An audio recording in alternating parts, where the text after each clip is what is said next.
Welcome to the Forgotten Narrator. Cadia did not fall in silence. It shattered with a scream that echoed across the stars, a death cry heard in the hearts of billions. It wasn't just a planet that broke. It was a symbol, a bastion of defiance against the endless tide of darkness, a cornerstone of human tenacity. When the Blackstone fortress tore Cadia from within and scattered its remains across the void, it wasn't only the ground that crumbled.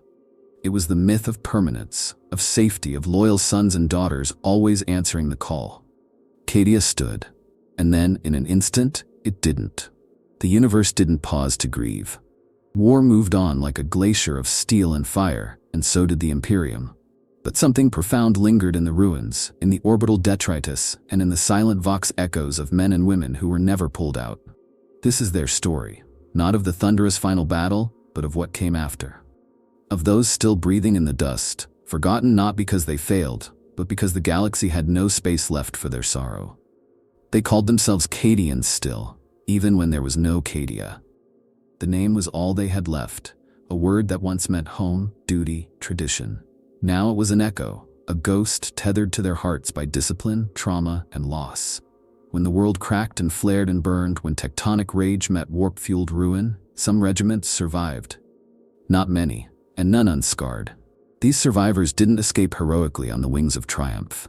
They were flung clear, buried in bunkers, shielded by blind luck or arcane defenses. They awoke to silence, to dust, to drifting metal and blood-soaked craters.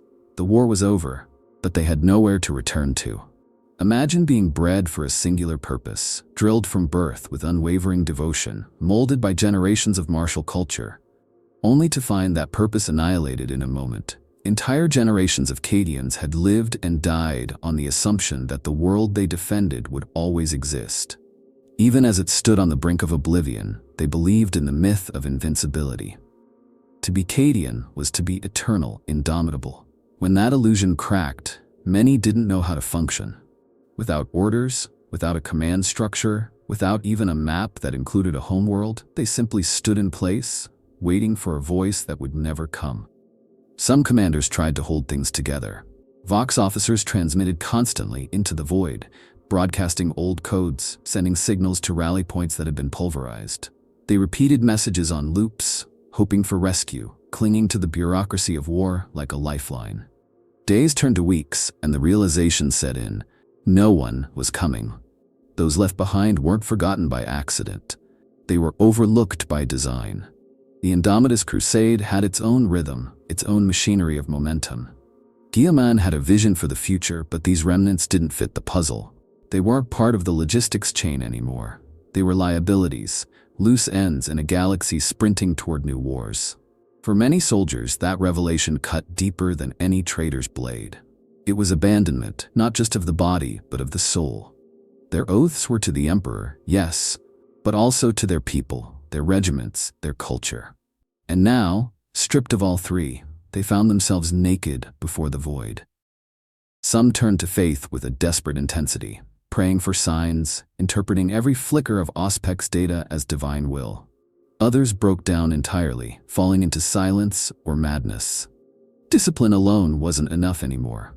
When the rituals of war lost meaning, when the cadence of command dissolved, all that remained was grief. The psychological toll was vast and brutal. Guardsmen who had watched friends atomized by warp fire now faced a slower death, the death of identity.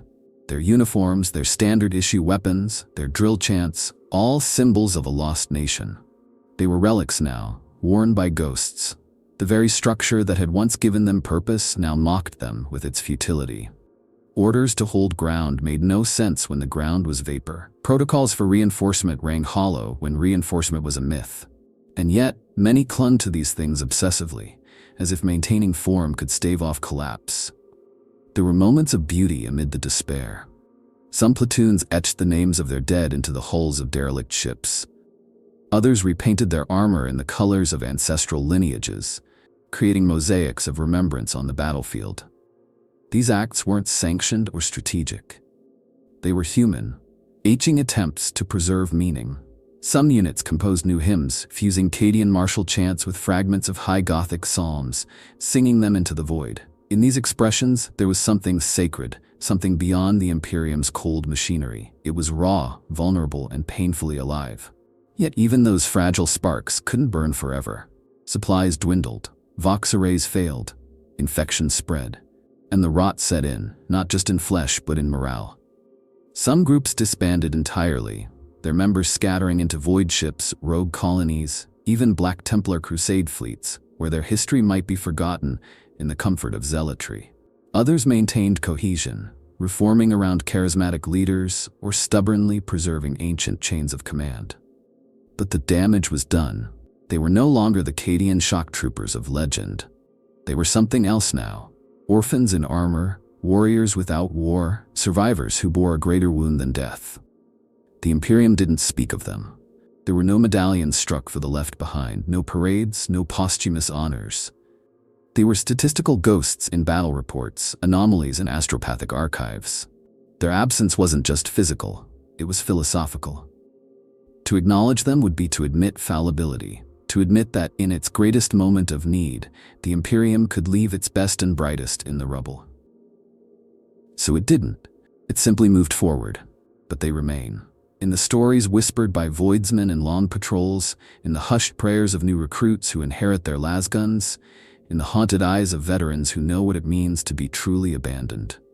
The survivors of Cadia walk still, not in triumph, not in glory, but in the long shadow of a world that should never have fallen. And they carry with them a question that the Imperium dares not answer. What do you do with a soldier who has no war left to fight? The galaxy has never been kind, but there are corners of cruelty even the most jaded guardsmen can't imagine. Pockets of war that fester in silence, far from the triumphant banners of crusade or the howling madness of chaos. After Cadia shattered, the debris didn't just drift, it became terrain. The warp surge that tore the world apart twisted the space around it, leaving behind a maelstrom of broken moons, asteroid-sized ruins, and battlefield wreckage fused with void anomalies. This was no longer a battlefield in the traditional sense. It was a haunted graveyard in motion. The rubble, stranded regiments found themselves flung into these zones, marooned by orbital collapse or abandoned during emergency evacuations. What followed were not campaigns in any formal sense. There were no maps, no battle lines, no objectives. Just survival. Companies drifted through the void, latching onto shattered defense platforms or nesting within the hollowed carcasses of destroyed ships.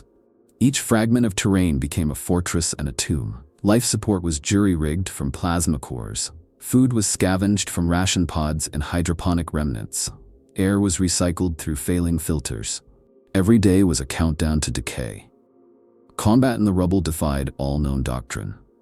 Some regiments found themselves fighting over the husk of a downed cruiser that still had a working Medicae bay. Others engaged in weeks-long trench void fights on the surface of a cracked moon fragment, where gravity was a suggestion and stray bullets could pierce your only oxygen source. Many of these engagements weren't even against the enemy. Fellow survivors, driven mad by deprivation or territorial paranoia, became foes. Entire Cadian platoons turned their lasguns on other guard units, convinced they were chaos infiltrators or resource thieves. Every command decision became a moral gamble. Share supplies and risk starvation, or hoard and risk being overrun by the desperate. Some of the fiercest fighting came against warp spawn that drifted through the shattered zone, drawn by the psychic anguish that lingered like smoke. Demonic incursions weren't organized sieges but chaotic bursts of unreality, rifts splitting open inside a rusted void station or a corpse-strewn asteroid. No reinforcements came. No shipmaster dared chart a stable course through the debris fields. These regiments, cut off from any hope of extraction, became their own command. They wrote their own logs, issued their own commendations, and buried their dead in the vacuum, sometimes reciting the full Cadian litany of honor through tear-clenched teeth. Within the rubble, entire subcultures began to emerge. Platoons that had once been hyper-disciplined began to adopt strange new rituals, blending imperial military doctrine with survivalist creeds. One such unit, known later only as the Black Fragment, painted their helmets with streaks of hull soot and refused to speak except in battlefield hand signals. Another, calling themselves the 345th Void Crows, abandoned standard-issue armor in favor of scavenged void suits patched with prayer parchment and scavenger glyphs. These weren't heretical transformations, they were adaptations. Necessary evolutions forged in pressure, pain, and total abandonment. Time worked differently in the Rubble. Vox timekeeping systems failed, and regiments began marking days by rotations of nearby debris or the cycles of broken light from unstable stars. Some units were trapped in temporal anomalies, living through years while only months passed in real space. Others watched as comrades aged decades from radiation exposure, even as their minds remained battle-ready. The Rubble was a crucible, and from it came something not quite imperial anymore, but not yet lost. There were victories, though they were bitter. In one recorded instance, a company of the 72nd Cadian held a fractured moon against a demon-infested word-bearer warband for over 6 weeks, using anti-armor torpedoes designed for starships in close-range defense. Only 27 soldiers survived, and they fused their dog tags into a chain that still floats through the Rubble, clipped to a beacon that plays a single line of an old Cadian marching song. Not every story ended in blood and flame. Some regiments simply faded, their last members drifting silently into the void with heads held high, lasguns at their sides. Others made it off the Rubble, years later when salvage ships dared the haunted zones. These survivors were often unrecognizable, hollow-eyed, spiritually scarred, adorned in hybrid armor and wielding non-standard weapons. They weren't welcomed with parades. Most were debriefed, stripped of rank, and reassigned to penal legions or quarantined on fringe worlds. To the administratum, they were anomalies, contaminated data, best erased. But for those who lived it, the Rubble was not an accident of war. It was a proving ground, the kind that stripped away everything unessential and revealed the core of a soldier. Some cracked, some turned, but others, the quiet ones, the bloody-handed, the ones who still whispered the name of Cadia with reverence, they endured. In the black between stars, among ruins that should not hold life, they held the line. Not because they were ordered to, but because it was the only thing left that made sense. The hammer of war falls not just on flesh and steel, but on the pages of parchment and the glow of cogitators. For every battlefield strewn with corpses, there's an office on Terra, or a scribe in a data vault, where decisions are made that can doom thousands more than any bolter ever could. When Cadia fell, the immediate response from the Imperium was not compassion, not rescue, but calculation. And in those calculations, entire regiments, wounded, isolated, or simply inconvenient, vanished into the margins. Lost not in battle, but in bureaucracy. The Imperium is a machine that runs on documentation, authorization, and an almost religious adherence to protocol. Orders cannot be countermanded without multi-tiered approval. Troop movements are registered through sector-wide command nodes. Reassignments require verification, chain of command authorization, and logistical planning that spans star systems. So when Cadia was torn apart in the blink of a galactic eye, the paperwork didn't keep pace. Regiments that should have been reassigned were listed as awaiting deployment. Units that had been evacuated but redirected in the chaos were filed under missing, presumed destroyed. No one bothered to follow up. The war had moved on. In many cases, the regiments that survived Cadia's fall were functionally erased by clerical error. The 501st, a storied battalion with centuries of history, was left adrift for months because its data crystal was corrupted during transmission. The 88th, reduced to a fraction of its original strength, was denied reinforcement because its numbers fell below the threshold to warrant reconstitution under Munitorum guidelines. These weren't failures of morality, they were failures of a system too large and too brittle to adapt. But some omissions were intentional. High Command had to make decisions with cold, surgical logic. There were too many fronts, too few ships, and even fewer commanders who could make sense of the chaos. The Indomitus Crusade needed to be lean, fast, and merciless in its efficiency. Guilliman himself, for all his nobility, viewed the war in terms of strategic value. And so regiments that couldn't be quickly retrieved or reintegrated were marked for containment, not salvation. Vox blackouts were authorized. Extraction routes were redirected. Whole platoons were left behind because to divert assets for them would slow the Crusade's momentum. Commanders in the field found themselves caught in a hellish contradiction. They received orders to advance while knowing that comrades were still alive behind enemy lines. Some disobeyed and paid with their lives. Others followed orders and never forgave themselves. A colonel of the 313th, when confronted with the reality that his sister unit was still transmitting distress calls from the Rubble, committed ritual self-execution on the bridge of his ship. His final words were transcribed by a junior officer. "We are more loyal than the Imperium deserves." Even when regiments managed to re-establish contact with broader command, they were often met with indifference or suspicion. After months or years cut off, their loyalty was questioned. Had they been corrupted by chaos? Had their officers maintained proper Imperial creed? Without fresh inspections and purity tests, they were liabilities. Many were assigned to remote posts, penal battalions, or suicide missions under the guise of redemptive deployment. These were sentences, not reassurances, and the soldiers knew it. There's a tragic irony in how the Emperor's most disciplined warriors, trained to obey without hesitation, were undone by the very obedience they upheld.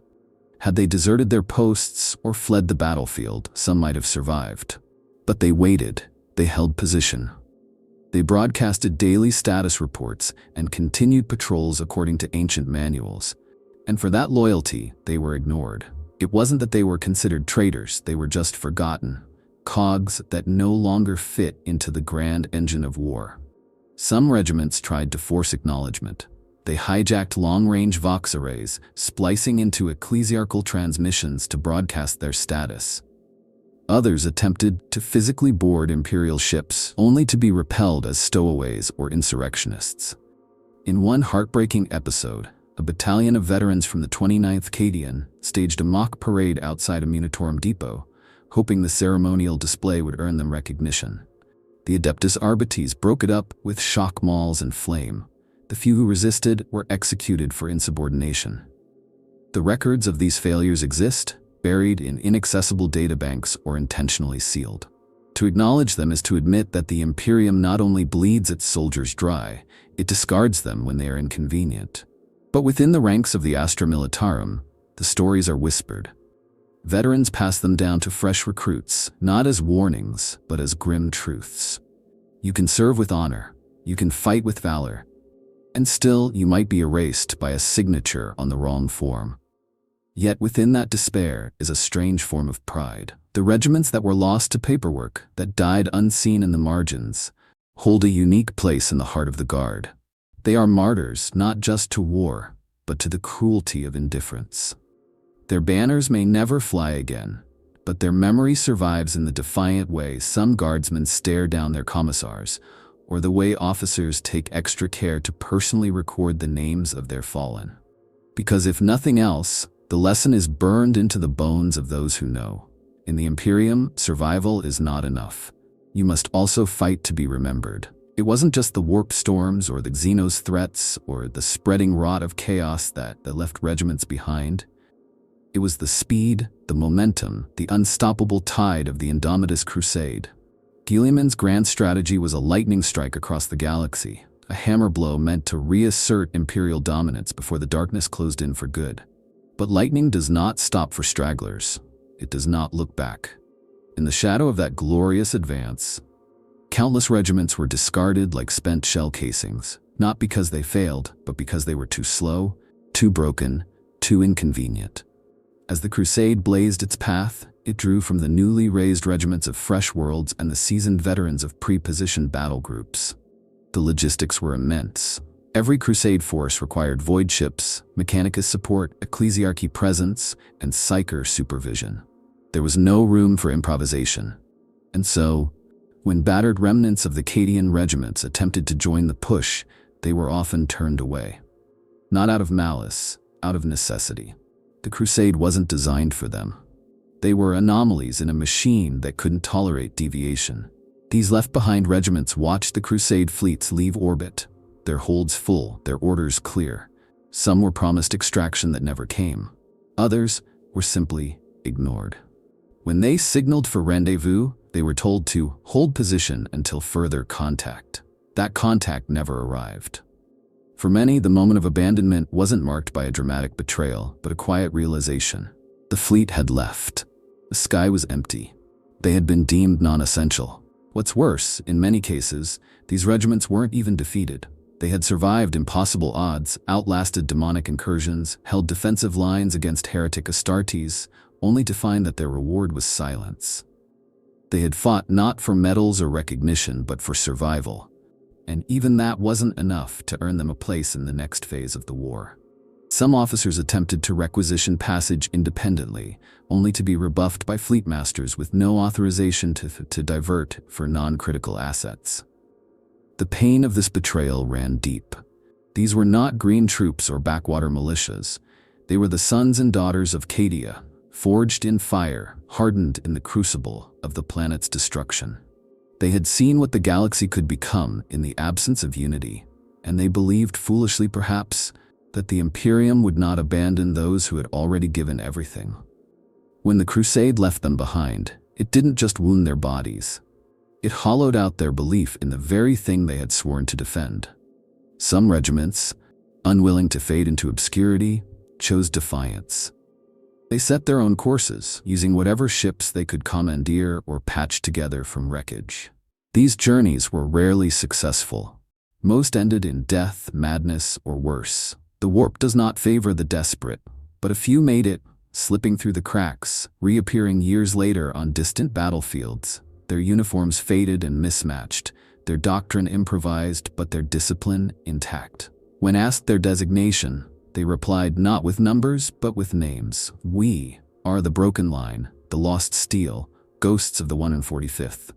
Others remained where they had been left, holding dead worlds, defending ruined cities, maintaining long-abandoned outposts. For some, it was duty. For others, it was spite. If the Imperium would not come for them, then they would deny the enemy any satisfaction. They made the Rubble a fortress. They turned wreckage into redoubts. They trained endlessly, passing down Cadian doctrine like holy scripture, even as their numbers dwindled and their gear decayed. Over time, some of these abandoned units began to question their place, not out of disloyalty, but out of survival. They looked to one another, not to Terra. They built new command hierarchies, ones that recognized merit, not lineage. They adapted their prayers to reflect their experience, invoking not the emperor on his throne, but the emperor who walks the ruins. They weren't heretics. They were evolution. The Imperium had moved on without them, and so they forged a new Imperium of the Forgotten, one battlefield at a time. The rest of the galaxy, when it noticed them at all, treated them with a mix of awe and unease. Other guard regiments called them the Cursed, the Unclaimed, the Hollow March. Some were welcomed back into the fold, but never fully trusted.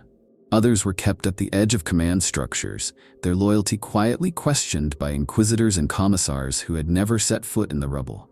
And a few, the ones too wild, too independent, were marked for quiet eradication.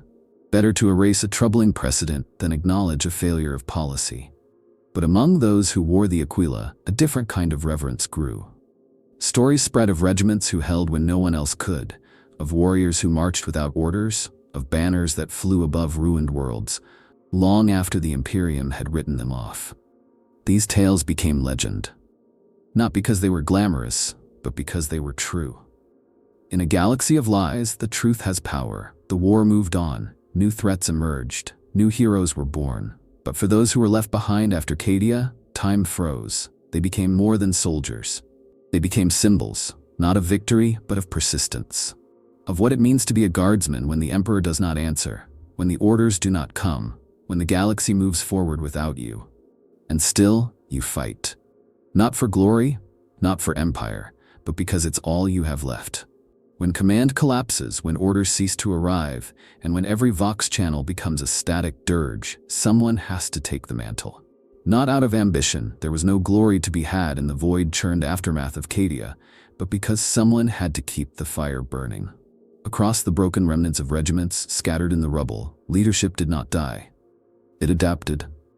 Sergeants, corporals, even experienced privates stepped into roles far beyond their rank.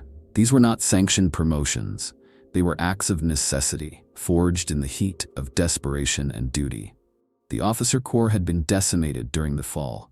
Senior staff were obliterated in the orbital barrages, vaporized on command decks, or simply lost to madness. Chain of command became less a ladder and more a memory. But war doesn't pause for structure to rebuild. Squads still needed orders. Defensive lines still had to be held. And so the makeshift commanders rose, ordinary soldiers transformed by trauma into leaders. Some were natural tacticians, long overshadowed by rigid hierarchies. Others were brutal disciplinarians who understood only that structure, even improvised, meant survival. One such leader, known only as Jarn of the 186th, had been a Vox operator before the fall. After his company captain was crushed beneath a void-damaged tank, Jarn took charge. He repurposed the broken Vox arrays into a pseudo-command network, coordinating scattered units across kilometers of broken terrain. He established relay beacons using old Cadian hymn broadcasters, disguising strategic orders in verse and coded liturgy. For months, his forces held a swathe of rubble-infested space against raiding chaos warbands, not because he had the authority, but because no one else did.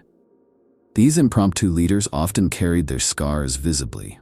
Some wore the rank insignia of dead officers, sewn onto makeshift uniforms. Others abandoned rank entirely, forming horizontal leadership structures where squads voted on major decisions, a heretical concept in the eyes of the Munitorum, but one that sometimes kept morale alive.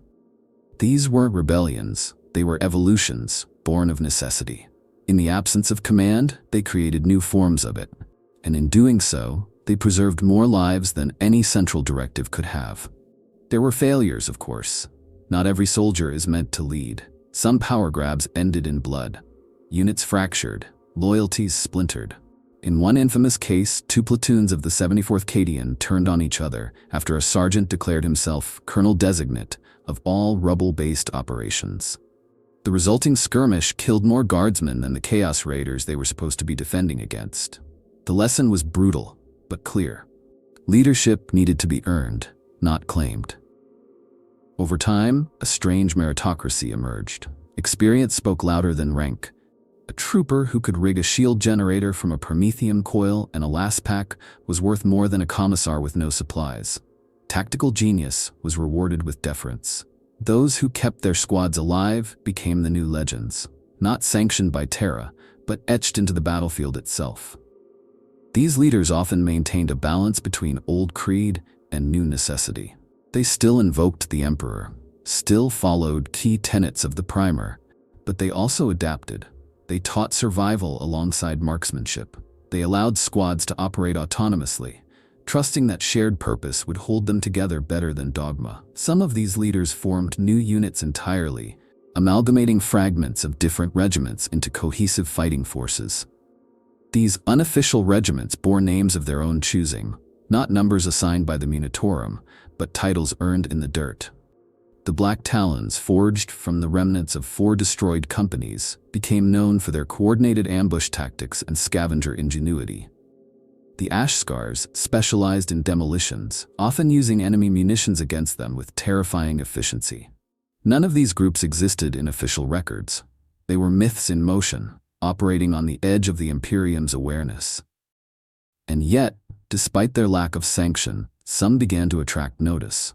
Rogue traders, sympathetic inquisitors, and even certain elements of the Adeptus Mechanicus saw value in these unofficial commanders. They offered assistance, supplies, information, sometimes extraction, not out of charity, but out of recognition.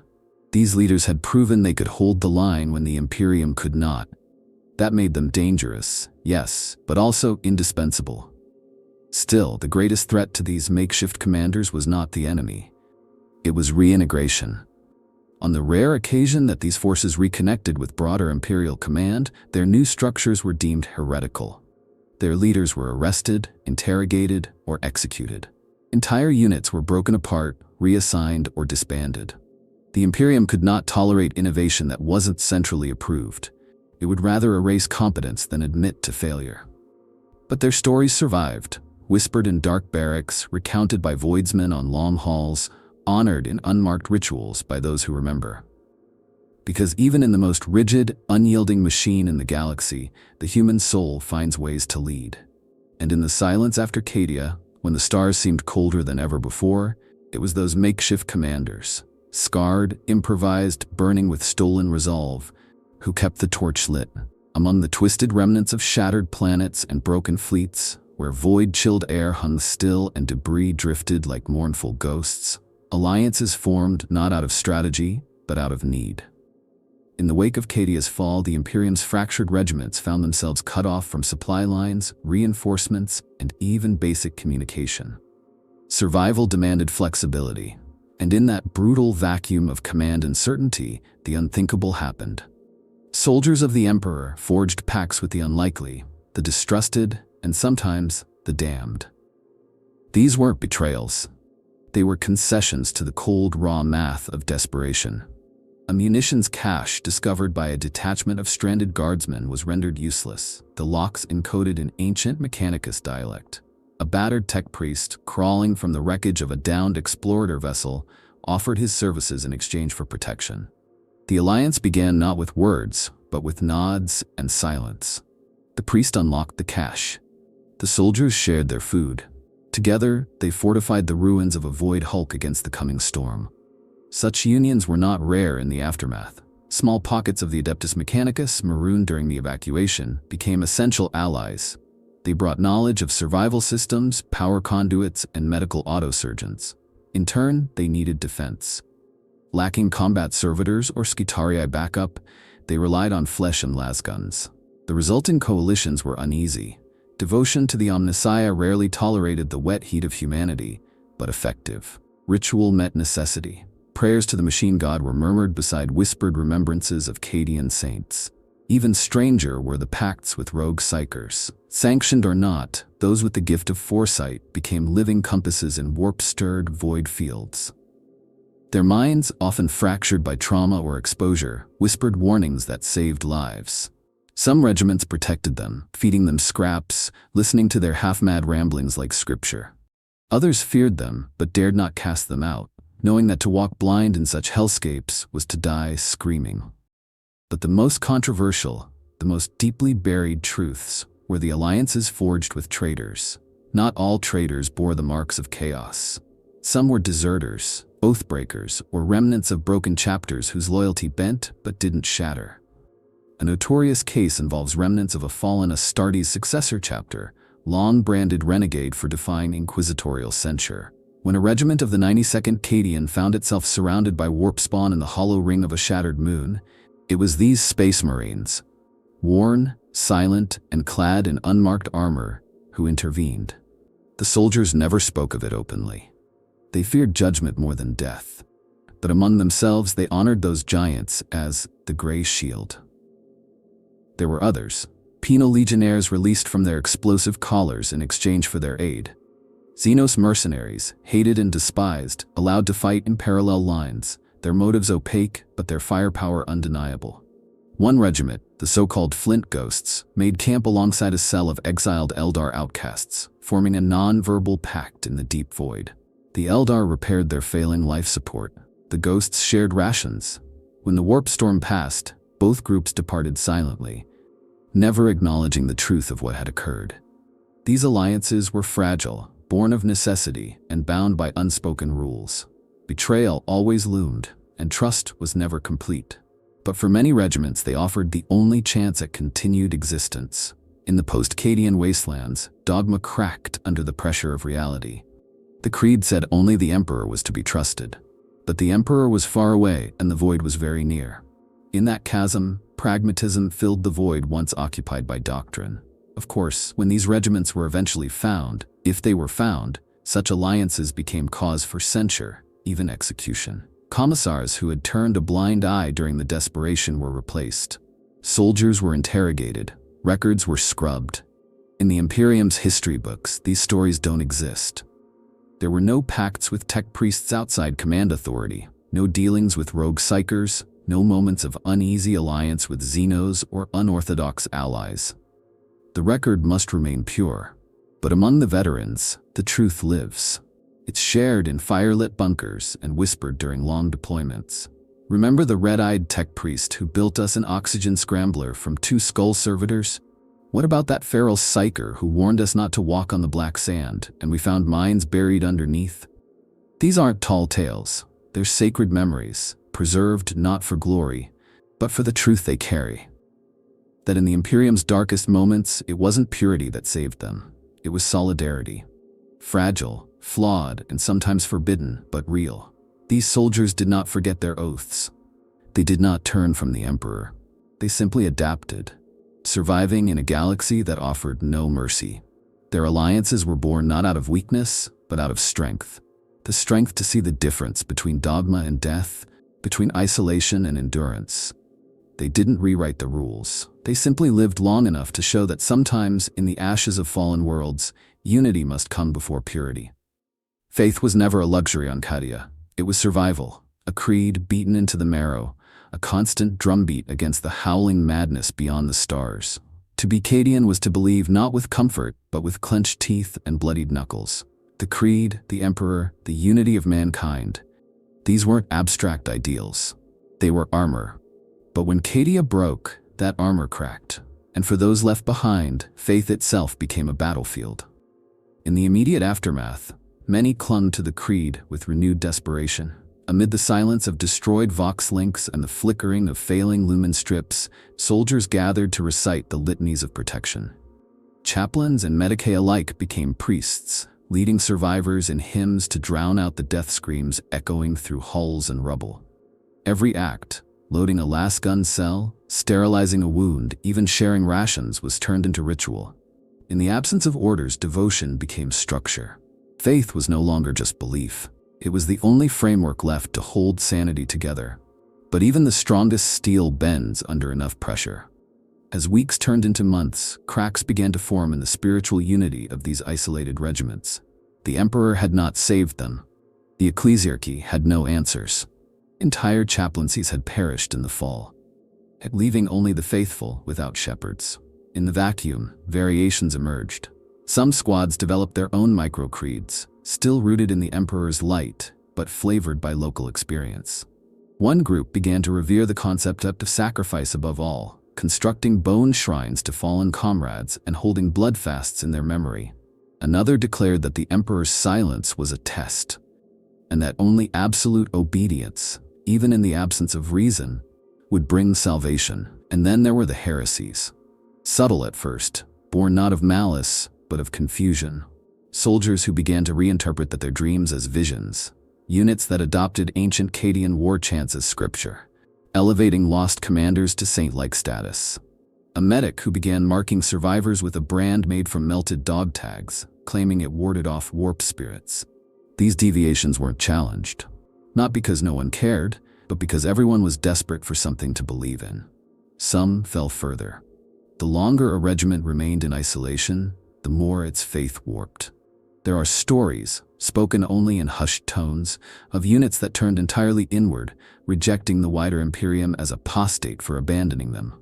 One such group, later dubbed the Hollow Creed, painted their armor black and gold, and rewrote the Catechism of Protection to include verses about betrayal and divine abandonment. They weren't traitors in the traditional sense, they still worshipped the Emperor. But theirs was a god of fire and ash who demanded no love and offered no mercy. Other groups collapsed altogether. Faith, once their anchor, became poison. They stopped praying, stopped observing rites. They buried their aquilas, defaced shrines, turned their banners into bandages. Some committed mass suicide in ritual silence, believing their deaths would serve the Emperor more in spirit than in continued struggle. These were rare, but not isolated. The psychological toll of feeling forsaken by the very God you bled for is a wound no medicae can treat. And yet, amid the despair, new forms of faith were born. Not in contradiction to the creed, but in its evolution. Soldiers began to find divinity in one another. Acts of courage were elevated to the status of miracles. The story of a lone guardswoman dragging her squad through a collapsed void dock became a legend retold in over a dozen dialects, her name invoked as a saint of survival. A corporal who stood vigil for 6 days over a plague-stricken camp became a figure of reverence, his likeness etched into makeshift chapels. This decentralized living faith was no less powerful than the sanctioned liturgies of the ecclesiarchy. In fact, it often proved more enduring. Because it was real. It was born of fire, grief, and silence, not doctrine. It recognized the emperor not just in icons and scripture, but in the grit of a comrade's resolve, in the sacrifice of those who held the line with broken arms and empty guns. In this faith, the emperor was not a distant god. He was the one who fought beside you in the rubble, the one who died so you might live, the one who never gave up even when the stars fell. Of course, once contact was re-established with imperial forces, this fractured faith became dangerous. Inquisitors and ecclesiarchs viewed it with suspicion, even horror. Entire regiments were censured, their chaplains executed for heresy. Faith, in the eyes of the Imperium, was sacred only so long as it was controlled. But in the eyes of those who survived the fall of Cadia, true faith was never controlled. It was earned. And so, beneath the surface, in the whispered prayers of veterans and the hidden inscriptions on lasgun stocks, the Hollow Creed endures. It's not a doctrine. It's not a rebellion. It's a scar, one that testifies to the truth no catechism dares speak. When the galaxy abandons you and the heavens remain silent, sometimes the only thing you can worship is the strength to keep going. From the scattered wreckage of lost battalions, from the frost-choked outposts and shattered orbital platforms, something strange began to take shape. Something the Munitorum hadn't planned for, hadn't sanctioned, and couldn't control. The survivors who refused to fade into obscurity began to find each other. Through fragmented Vox signals, drifting beacons, and old regimental markings painted on armor and debris, they gathered. These weren't reunions. They were reforgings. And what emerged were no longer the original regiments of Cadia. They were something new, something born in fire and silence. They called themselves the Lost Hosts. The term began as a whisper, a phrase scribbled into the margins of a soldier's journal or muttered over a shared ration pack. It wasn't a name chosen for grandeur. It was a lament, a recognition of exile.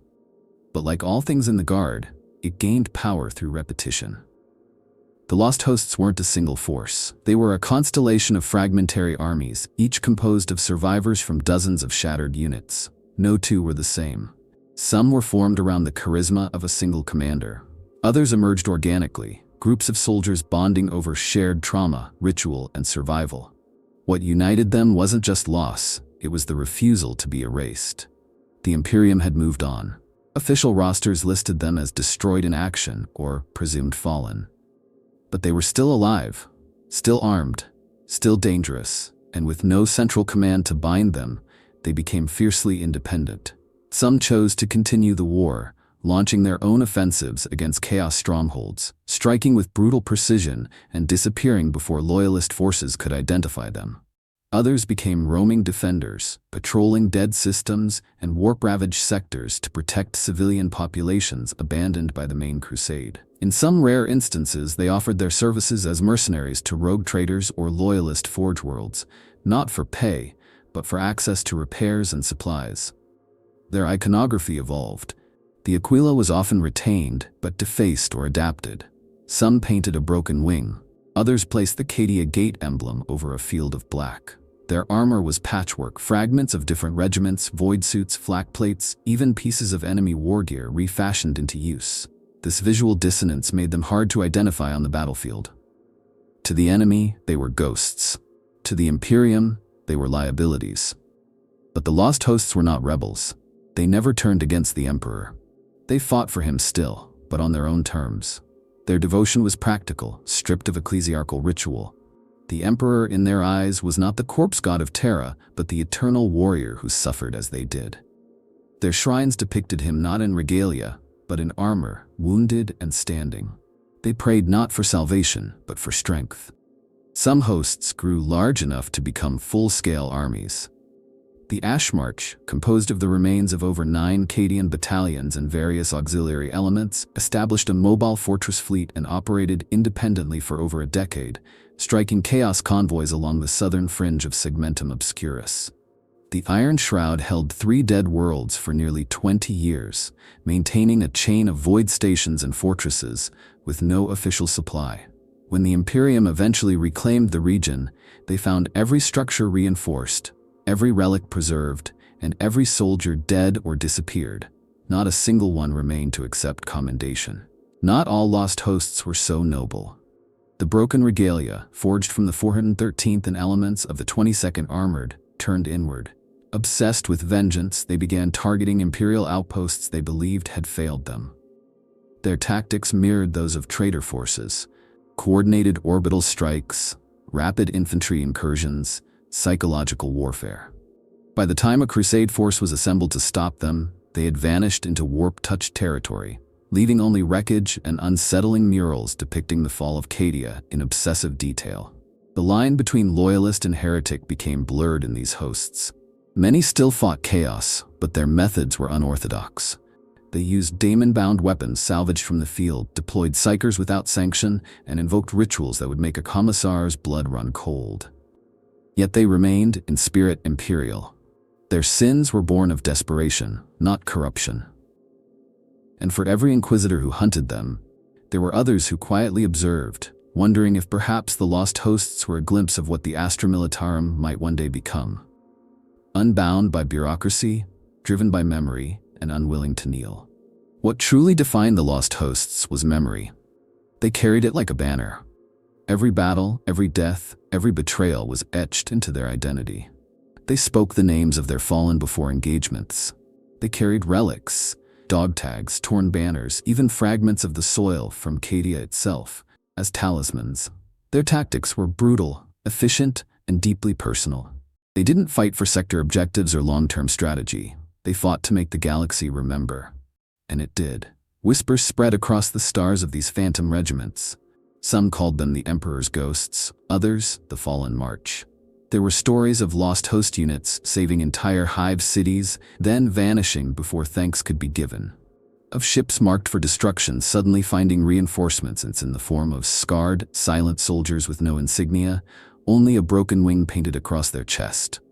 The Imperium, for all its rigidity, could not fully suppress these legends, because the lost hosts were not an anomaly. They were a consequence. A symptom of a war machine so vast it could no longer feel the lives it crushed. And in their stubborn defiance, they became something more than soldiers. They became myth. Not born of victory, but of survival, of remembrance, of the terrible beauty that emerges when everything else is stripped away. In the end, the lost hosts didn't just survive the fall of Cadia, they transcended it. And in doing so, they became the last true sons and daughters of a world that never surrendered, even after death. Some soldiers never break, they burn. Bright, brief, and terrible. They turn despair into fury, abandonment into vengeance. Among the regiments left behind after Cadia, there were those who did not adapt or unify. They did not find faith or purpose. They simply unraveled. This was not weakness. It was consequence. The human mind, even one forged in the crucible of the Guard, can only endure so much before the foundations crack. And when they did, what emerged was a spectrum of ruin. For many, the descent began in silence. A platoon would go dark, cease responding to Vox signals. Fellow survivors might assume malfunction, or simply another casualty of the void. But sometimes, when recon teams arrived weeks or months later, they found the truth. Barracks turned into tombs, last gun burns on walls, mass graves dug by hand. Suicide, once unthinkable for a Cadian, became the final act of control in a world where command had died. Entire squads chose oblivion together, kneeling in their armor as if in prayer, their bolt wounds perfectly spaced, administered by one another in ritual farewell. Other units turned on themselves. Paranoia spread faster than any infection. Who was loyal? Who had been touched by the warp? With no commissar to enforce discipline, suspicion became policy. Summary executions, isolation cells, psychological torture, all carried out in the name of purity. One group, the remnants of the 227th, devolved into a self-policing cult, where every guardsman was expected to confess imaginary sins before the collective. Those who could not invent guilt were deemed infiltrators. The killings escalated until none were left. Some embraced madness with unflinching clarity. The constant grind of isolation, the haunting silence of lost comrades, the echoing screams in the dark, these things warped reality. One unit began painting their faces with the blood of their dead, believing it would preserve the spirits of their brothers. Another refused to remove their helmets, not even to eat, resulting in mass starvation. They claimed the Emperor would sustain them if their devotion was pure enough. These weren't acts of cowardice. They were desperate efforts to forge meaning in a reality that had lost all coherence. But not all collapse was spiritual. Physical degradation followed close behind. Supplies ran out. Medical aid became rudimentary. Wounds festered. Limbs were amputated with field knives. Infections spread like fire. The environment itself turned against them. Radiation from the warp-rent debris, cold exposure from failed power grids, and suffocation in depressurized compartments turned every breath into attrition. In some regiments, cannibalism became an open secret, not as barbarity, but as grim honor. To consume a comrade was to carry them forward. It was survival, twisted into reverence. Some of the broken turned outward. No longer viewing themselves as part of the Imperium, they lashed out at anything that reminded them of what they had lost. A small battalion, known only as the Nameless, ambushed an Adeptus Ministorum relief fleet and slaughtered its occupants, leaving behind a message scrawled in blood. "You left us. Now we leave you." Others fell to chaos not out of seduction, but in protest. Their gods were not chosen. They were accepted as the only voices that answered back. And once the first oaths were sworn, there was no going back. The tragedy is that these breaks were not spontaneous. They were predictable. Measurable. The signs were there: mental fatigue, doctrinal confusion, signs of idolatry and nihilism. But with no one to guide them, no infrastructure to catch their fall, these soldiers were left to fracture alone. In a galaxy ruled by an uncaring machine, they were treated as data loss, acceptable variants. But each one was a life, a story, a memory. And each one mattered to someone. Those who did survive and maintain cohesion remember the broken. They remember them in campfire stories and cautionary prayers. They whisper the names of squads who walked into the void singing, or commanders who executed themselves on the parade ground after giving one last rallying speech. These memories are painful, but they're preserved, because forgetting them would mean the madness won. And for the Cadians, the one thing worse than death is irrelevance. There is no redemption for some of these souls, no reconstitution, no psychiatric recovery. If captured, they are executed quietly, their records sealed, their gear repurposed. But even in this final erasure, a bitter truth lingers. They broke not because they were weak, but because they were strong for too long, asked to endure too much. In the war after Cadia, survival was not a virtue, it was a burden. And for many, that burden became too heavy to bear. These are not tales the Munitorum once told. They disrupt the narrative of valor, order, and unyielding faith. But they are real. And in some quiet part of the galaxy, on a nameless moon or drifting in a broken cruiser, a guardsman sits alone, whispering to the ghosts of his squadmates, polishing a lasgun he can't remember how to fire, and wondering why the Emperor never answered his last prayer. In the unlit corners of the galaxy where survival alone became a kind of heresy, there were some who chose a different end. Not madness, not surrender, but fire. Righteous, burning defiance. For these forgotten soldiers, purpose returned not in salvation, but in destruction. They knew they were forsaken. They knew no one would come, so they made a different kind of legacy. They would be remembered not as lost, but as avengers. Instruments of redemption forged in their own ruin. These final campaigns weren't sanctioned, coordinated, or even rational by standard doctrine. They were acts of desperation, transformed into strategy, vengeance masquerading as duty. Some regiments launched what they called glory runs, suicidal offensives into chaos-held systems, targeting command nodes, daemon forges, or sorcerer enclaves with no expectation of survival. They didn't hide. They broadcast their names, their regimental numbers, their homeworlds. They wanted to be seen. If they were going to die, the enemy would know who had come to deliver judgment. One such force, calling themselves the Pale Remnant, stole a warp-capable cruiser from a defunct Mechanicus depot and plunged it into the Eye of Terror. Their last transmission was a litany recited over the sounds of screaming daemons and roaring engines. When the Imperium tried to trace their path, all they found were fragmented signals and 3 destroyed Chaos frigates. The Pale Remnant was never heard from again. But among survivors, their name became a prayer of defiance, a whispered vow that abandonment did not mean surrender. Others sought symbolic targets. In one case, a regiment known as the Dust Saints conducted a months-long siege of a fallen shrine world overrun by word-bearers.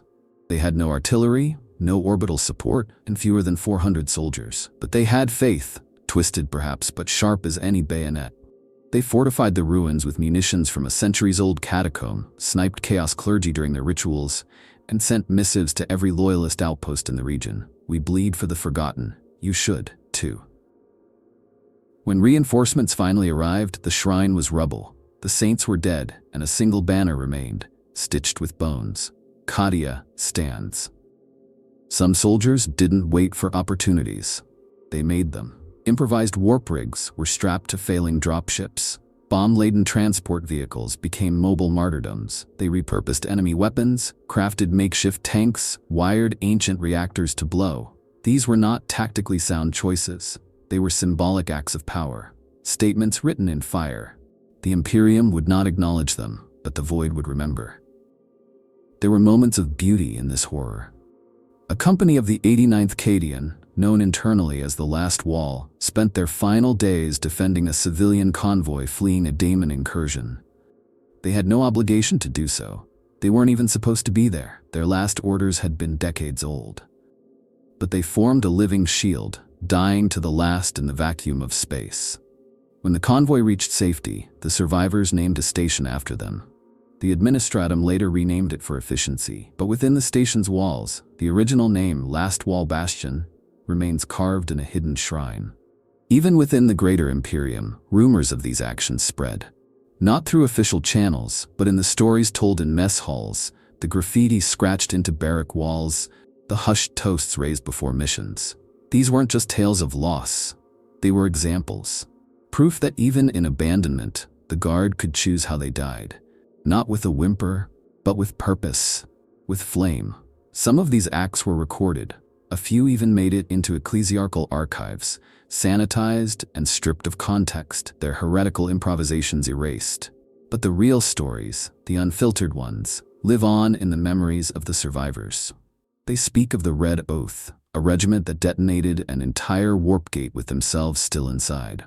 Of the Hollow Banner, who painted their deaths across 3 planets in a coordinated strike against a splinter warband. Of the Iron Wake, who turned their orbital fall into a meteor strike that broke the back of a renegade PDF. These weren't victories by Imperial standard. No medals were issued, no songs composed. But they were redemptions, final acts of will against a galaxy that had tried to erase them. They were messages, sent not in words but in sacrifice. A reminder to the universe that Cadia had fallen, yes, but its sons and daughters were not defeated. To fight knowing you are alone is one kind of courage. To choose your death so that others might live, that is another. The regiments who found redemption through fire understood something profound. The Imperium might forget them, but the galaxy would carry the scars of their last stand. In the end, they didn't need banners or parades. They needed only one truth. They chose how they died. And in that choice they found what the Imperium could not give them: meaning. The stories of those left behind after Cadia are not just scars on the parchment of history. They are voices in the dark, still echoing, still demanding to be heard. The galaxy moved on as it always does. Guilliman's crusade blazed across the stars, the ecclesiarchy spun new litanies of hope, and the Administratum revised its ledgers. Cadia became a martyr world, a name invoked for morale, recruitment, and remembrance. But beneath that official narrative lies a deeper legacy. Raw, unsanitized, and too painful for the Imperium to acknowledge openly. The legacy of the abandoned. These lost regiments, whether they died in silence or roared into fire, changed something fundamental in the culture of the Astra Militarum. For the first time in millennia, soldiers saw not just that they could be forsaken, but that they might have to act without permission. Discipline remains the soul of the Guard, but within its ranks now brews a quiet understanding. Loyalty is not blind. It is earned, and it can be betrayed. Young recruits learn this not from drill abbots or training servitors, but from the whispers of veterans who fought in the shadow of Cadia's fall. Trust your squad, they say, obey your sergeant, and never wait for a rescue. This shift isn't open rebellion. It's a subtle corrosion of the grand machine, a fine crack along the surface of Imperial unity. But cracks, given time and pressure, become faults. The legacy of the abandoned is not just sorrow, it is precedent. It is the proof that the Imperium can forget even its most loyal sons, and that survival sometimes demands disobedience. For some, this has become a quiet creed.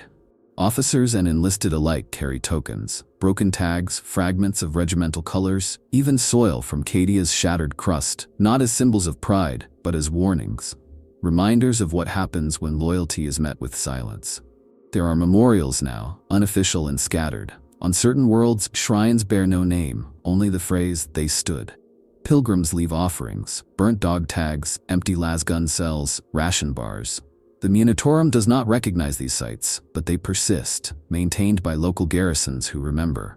And not all the remembrances are physical. Some are woven into language. The phrase Cadia Standard now carries dual meanings. Once a mark of excellence, now also a grim joke. The best soldiers, the first to die, the easiest to forget. Even among the High Lords, whispers persist of entire hosts who still operate in the dark, pursuing their own wars in the name of an emperor they now serve on their own terms. These forces are liabilities, yes, but also assets too dangerous to discard. Some are used for deniable operations. Others are ignored entirely, let loose in wild space to do what they will, so long as their violence aligns with imperial interests. The lost hosts have become myths with utility, stories that frighten the pious and embolden the desperate. Yet perhaps the most enduring legacy of the abandoned regiments is in the morale of the Guard itself. It is a bitter, hard-edged resolve, born not of glory, but of truth. Every guardsman knows now that valor is not always enough, that obedience might go unrewarded, that the Emperor sees all, but his institutions do not. And in that grim awareness, a new kind of strength has taken root. Not the zeal of the ecclesiarchy, nor the calculation of the Munitorum, but a deeper, more human defiance, the kind that keeps a soldier moving when there's no command left to follow. This change is subtle, generational.